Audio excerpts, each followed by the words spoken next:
Allez, maintenant on va passer à la correction de notre affaire pour ce pauvre canari, ce canari aphone qui vous a fait perdre vos voix là-dessus. Alors, ce qui est important, c'est que il n'y a pas de solution unilatérale. Chaque cas peut être abordé par différentes facettes. Et c'est un paradigme que Hahnemann nous a défini, c'est-à-dire c'est la notion de gestalt, c'est-à-dire de forme, un petit peu à la façon d'un tableau impressionniste. Vous devez définir par tout un tas de petits éléments quelque chose qui va prendre un sens. C'est juste le contraire en fait de l'approche réductionniste, dans le sens que on ne va pas se focaliser sur un seul point, on ne va pas regarder à démonter des petits rouages, mais il faut qu'on ait une idée globale. Qu'est-ce que cette affaire nous évoque? Toujours donc dans cette même idée, c'est que on va pouvoir aborder n'importe quel problème, ma foi, de façon différente. Vous pouvez dire ici que on est en face, par exemple, dans un raisonnement pathologique, de dire on est devant une inflammation du larynx. Quels sont les médicaments principaux d'inflammation du larynx? On peut dire dans l'autre sens qu'il y a une modalité bien précise, le fait de parler. Alors, ce fait de parler vous aura vraiment beaucoup perturbé, j'en suis désolé, mais le fait de parler dans la matière médicale, c'est dès que l'on exerce les muscles laryngés dans l'effort de la phonation chez les humains et l'effort supplémentaire représentant le fait de chanter. Donc ici, bien sûr, il ne fallait pas prendre le fait de chanter pour ce canari, mais sa seule façon d'exercer les cordes vocales. Nous allons prendre au contraire la rubrique parler. Donc vous voyez qu'on a déjà plusieurs façons d'aborder le problème, mais toujours mettez-vous bien une chose en tête, c'est que la vie est courte, l'art est long et le jugement difficile. Ça, ce sont les trois premiers aphorismes d'Hippocrate qu'il faut que vous ayez bien médité. C'est-à-dire que ce qui sera toujours le plus important, c'est le chemin le plus court. Ici, j'ai sélectionné deux façons donc, de faire le chemin le plus court. La première manière de faire, c'est de chercher l'inflammation du larynx. Alors, c'est d'une grande complexité. Vous faites inflammation,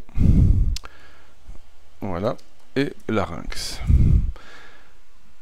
On a une liste de médicaments très intéressante à étudier. La voici en grand. Elle nous montre cette liste des médicaments qui sont tous, à leur manière, capables de provoquer une inflammation laryngée et donc de la guérir. Les médicaments qui sont en rouge au 3e degré, ça veut dire que expérimentalement, on a vu beaucoup d'expérimentateurs qui sont capables d'avoir montré des signes d'inflammation du larynx. On a aussi, par de nombreuses guérisons, vérifié la validité de ce signe expérimental qu'on appelle dans notre jargon pathogénétique. Alors il y a des tas de médicaments auxquels on ne pense pas en premier.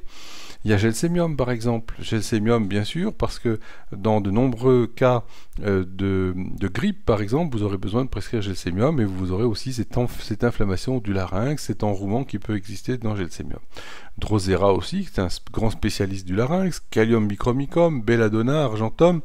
Et vous voyez déjà que au lieu de lire ici des abréviations comme Sulf, Hep, Bel, Calibi, vous devez dans votre esprit être familiarisé avec l'image du larynx de chacun de ces médicaments pour pouvoir les comparer entre eux. De sorte que par exemple Calibi, Kalium bichromicum et Belladonna, tout de suite vous pouvez les opposer. Belladonna c'est un tableau de sécheresse et d'hypersensibilité, comme dans Aconite ici. Et Kalium bichromicum, quant à lui, ça va être un tableau très différent avec volontiers une sinusite, un écoulement extrêmement épais, jaune, collant. Donc chacune de ces substances va être différenciable les unes des autres par leurs propriétés particulières.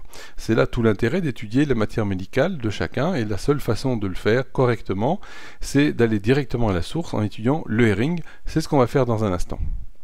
L'autre manière, disais-je, d'étudier le problème, c'est de se dire, bon, on a un canari qui, dès qu'il parle, a mal. Alors, on va regarder, à trouver tout de suite la bonne rubrique. Quand vous êtes un peu habitué avec le répertoire, c'est ce que vous faites, et ça prend à peu près quelques instants de réflexion. Nous allons tout simplement regarder la modalité de parler, donc en parlant, au niveau du larynx, voilà. Et vous voyez que, finalement, on n'a pas énormément de rubriques. Il n'y en a que 25 qui sont concernées. Alors, celle qui nous intéresse au premier chef ici, c'est la douleur du larynx en parlant, et sa modalité toute spéciale ici, en commençant de parler, que je vais vous montrer en grand. Qu'est-ce que vous trouvez de beau? Aconite, Coccus cacti et Phosphorus.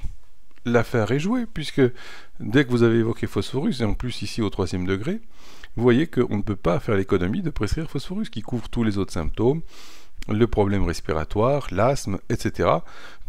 tous les autres aspects du cas sont forcément dans Phosphorus.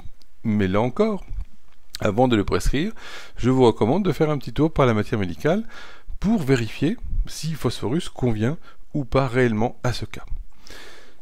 Alors on va regarder, je vous propose de commencer par aconite. On va regarder, disais-je, les médicaments que vous avez évoqués en premier pour pouvoir mieux les discuter les uns avec les autres. Regardez par exemple ici aconite. Là, c'est une substance qui est volontiers indiquée dans tous les phénomènes aigus inflammatoires qui vont s'accompagner d'une réaction d'inflammation du larynx. Bien sûr, c'est dans le coryza, la rougeole, même dans les formes de croup, c'est-à-dire une infection grave pardon, au niveau du larynx, dans un contexte de diphtérie. Là, qu'est-ce qu'on a? Donc, c'est une voix qui est croupale, et c'est une voix crowing. Ça veut dire c'est comme le croassement du corbeau, cette espèce de raucité particulière. Et on a pour seul petit point qui irait dans le tableau du canari, enrouement avec douleur en parlant, ce qui ma foi n'est pas quelque chose de méga spécifique. Vous retrouverez ici une grande caractéristique d'aconite, c'est-à-dire que le larynx est sensible au toucher et l'air inspiré, comme si les parois étaient excoriées à vif, etc. Donc vous voyez que ça pourrait être ça, mais ça ne ressemble pas pour l'instant. On va voir si on ne peut pas trouver mieux. Alors, l'autre candidat ici serait Arum trifilum, que vous avez aussi évoqué.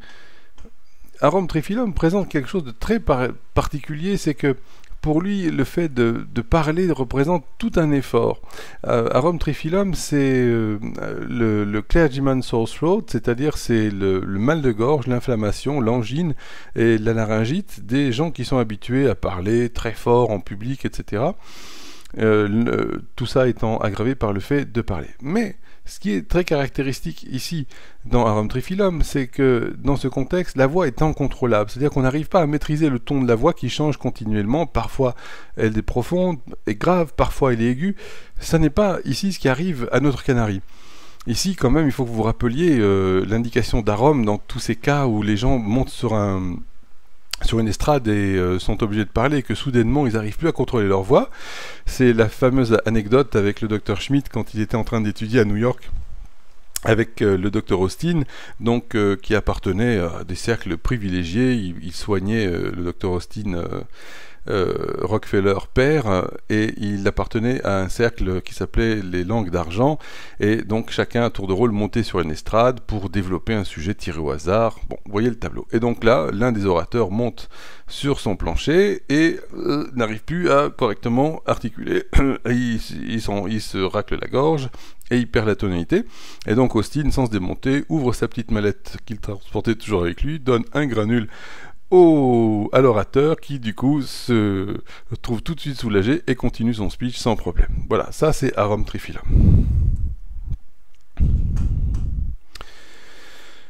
Nous avons avec Arum un petit peu mélangé l'ordre alphabétique, mais ce n'est pas très grave, pour parler d'Argentum. Argentum, bien sûr, grand remède, laryngée, voix enrouée, aphonie chronique, mais aussi bien aiguë.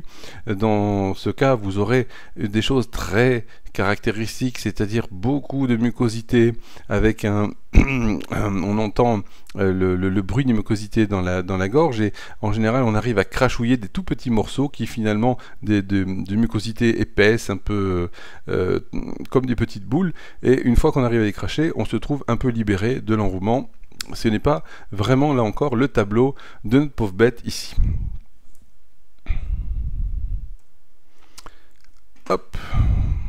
Alors, nous avons vu Arum, Argentum, on va passer à notre petit Spongia, qui est votre chouchou en matière de comment dirais-je, d'enrouement et de gorge, mais je trouve que vous avez un petit peu à tort une tendance à l'aimer par-dessus les autres, alors que c'est pas forcément le premier médicament envisagé quand on est devant des enrouements. En réalité, Spongia comme vous allez le voir ici, est un médicament d'inflammation souvent aiguë, d'enrouement, endolorissement, brûlure, et on a la voix qu'on n'arrive plus à sortir, avec surtout une impression de s'étrangler, de s'étouffer, une inspiration qui est sifflante, et surtout ici, la sensation qu'on a le larynx bouché, et qui s'accompagne aussi d'un état catharal. Et en général, c'est, comme je vous le disais, dans un coryza avec de la toux, la coqueluche, le typhus, etc. Alors, le spongia, quand vous le regardez ainsi, avec ses caractéristiques, vous vous rendez compte qu'en fait, il est très proche d'aconite. Et en réalité, comme Kent l'a très bien montré, spongia se situe à mi-chemin entre aconite d'une part et éparsulfure d'autre part. C'est-à-dire quand un cas d'aconite n'a pas été soigné à temps avec aconite, il va évoluer tranquillement vers spongia, avec déjà plus de sécrétion, mais toujours avec ce côté hyperalgique, et déjà beaucoup de glaire. Et ensuite, spongia va évoluer à son tour vers éparsulfure, avec encore plus de sécrétion. Vous voyez ici, c'est quelque chose de très aigu, très sifflant, avec des sensations d'obstruction, et qui ne me semble pas du tout coller avec notre pauvre canari non plus. Et pour finir, allez, je ne peux pas faire l'impasse, bien sûr, du phosphore. Alors, le phosphore, c'est un de nos grands médicaments, bien sûr, et vous voyez que si on regarde dans l'encyclopédie, on a les autorités cliniques qui commencent ici et qui se terminent là. Voilà, il y a je ne sais combien de citations d'auteurs pour ce travail remarquable qu'a fait Hering. Alors on va se contenter bien sûr de regarder juste ce qui concerne le larynx et la voix. Et que trouvez-vous de beau ici? Ah, voyons un petit peu ça. La première chose qu'on retiendra, c'est qu'on a de l'aphonie avec la sensibilité du larynx à vif, qui peut être aggravée le soir. Et vous voyez ici, le problème, c'est que la plupart du temps, vous pouvez dire le matin, le soir, et il n'y a pas de préférence dans Phosphorus. Il peut être aggravé le matin, aggravé le soir. Ce qu'il faut retenir, c'est qu'on a une sensibilité, une sécheresse du larynx. Et voici le symptôme qui arrive. Incapacité à prononcer un simple mot, le moindre effort dans ce sens étant tellement douloureux. Voilà. Alors, ceci survient dans quel contexte? Après avoir parlé trop fort de façon prolongée. Et finalement, est-ce que c'est pas le cas de notre pauvre canari qui a dû chanter, chanter, chanter, ou parler, parler, parler, si vous préférez, jusqu'à ce que ses cordes vocales lâchent et n'en puissent plus. Donc voilà, ici, vous ne pouvez pas manquer le phosphorus. Ici encore, vous voyez, de façon soudaine, n'arrive pas à prononcer un mot, etc. Donc tout ceci survient chez des gens qui ont une tendance tuberculeuse, mais vous voyez que là on n'a pas besoin de tuberculose chez le canari. Le phosphore est un des plus grands médicaments de dyspnée. Si vous regardez tous les autres symptômes, bien sûr, Phosphorus les contient. Là encore, ne peut pas ici parler un seul mot à voix haute, et répétition de tous ces symptômes extrêmement classiques donc de Phosphorus. Par conséquent, je me suis dit que la seule façon de vous aider à y voir un petit peu plus clair là-dedans, c'était de vous faire un petit résumé qui va terminer notre étude ici. Alors, je fais un truc sans prétention, c'est juste pour que vous ayez les principales caractéristiques et que vous vous en rappeliez. Donc, aconite, qui est le premier d'entre eux, c'est un médicament qui vient bien dans tout ce qui est affection inflammatoire aiguë. Vous aurez des pneumonies aconites où déjà l'atteinte de la voix sera évidente, la grippe, et dès qu'on parle, bien sûr, on a mal, tout est douloureux. Et la chose classique, c'est que le patient montre son larynx et il peut à peine parler, il pourrait aussi tousser sans y arriver. Tout ça, c'est donc dans un contexte d'hyperalgie, le larynx est très sensible, l'air froid fait tousser, l'air froid fait mal, en même temps qu'une grande sécheresse ici des voies aériennes, qui provoque une toux sèche et hachée. Ça, c'est le truc over classique d'aconite. Et dans le groupe, donc réveil dans le premier sommeil, l'enfant est très agité, s'impatiente, s'agite, tout sèche, pas beaucoup de wheezing, et par contre apparaît déjà le bruit de la scie, comme vraiment, c'est quelque chose qu'on ne peut pas comparer à autre chose, on dirait vraiment le bruit d'une scie dans une planche de sapin. Donc voilà le tableau classique d'aconite. Argentum, comme je vous l'ai dit, c'est une aphonie qui est aussi bien chronique qu'aiguë, des chanteurs, des professionnels de la voix, de façon générale. C'est d'autant plus des professionnels de la voix que dans Argentum, il y a ce trac pour monter sur les planches, il y a ce désir aussi de s'exprimer devant les autres, d'être brillant, de paraître, etc. Donc vous voyez que jusqu'au bout du larynx, on voit tout ce que le patient est capable d'exprimer. Alors, ça sera Argentum toujours un cas avec des cathars, c'est-à-dire qu'il y aura des glaires là-dedans. Et de façon très caractéristique, vous retiendrez bien ce crachat de petites boules de mucus qui soulage la toux. Argentum étant aussi un médicament avec des douleurs en écharde, en aiguille, que le patient peut volontiers décrire. Donc, maintenant, passons à Arum trifilum. C'est un enrouement. Rien que de parler, c'est un effort pour le patient. Donc, vous voyez, il y a un contexte très particulier. Le patient dit, je dois faire l'effort de parler. La tonalité est instable. Et je vous rappelle, du coup, l'épisode de Pierre Schmidt chez les Silvertongue. Causticum, qui est notre grand champion de la parésie, bien sûr, c'est-à-dire aussi de l'enrouement qui peut subsister après une laryngite, c'est une grande indication avec la sécheresse, et surtout ce qu'il faut retenir dans Causticum, c'est que les muscles refusent d'obéir. C'est-à-dire qu'on essaye de parler, mais il n'y a pas moyen d'y arriver, c'est par parésie et c'est pas par hyperalgie comme dans Phosphorus. D'ailleurs, les deux cocos, Causticum et Phosphorus, se comparent et s'opposent en bien des points. Bien des fois, vous aurez des cas où vous aurez donné Phosphorus, qui peut avoir échoué, et vous allez dire super zut, j'ai raté Causticum, et réciproquement. Les deux médicaments sont vraiment ressemblants en tout. Causticum étant indigné par, d'une façon générale, c'est une sorte d'indignation sociale, il va protéger les autres, etc. Phosphorus sera plutôt hypersensible pour les souffrances, les malheurs des autres, ça sera plus émotionnel, mais des fois vous ne pourrez pas faire le distinguo, c'est très difficile.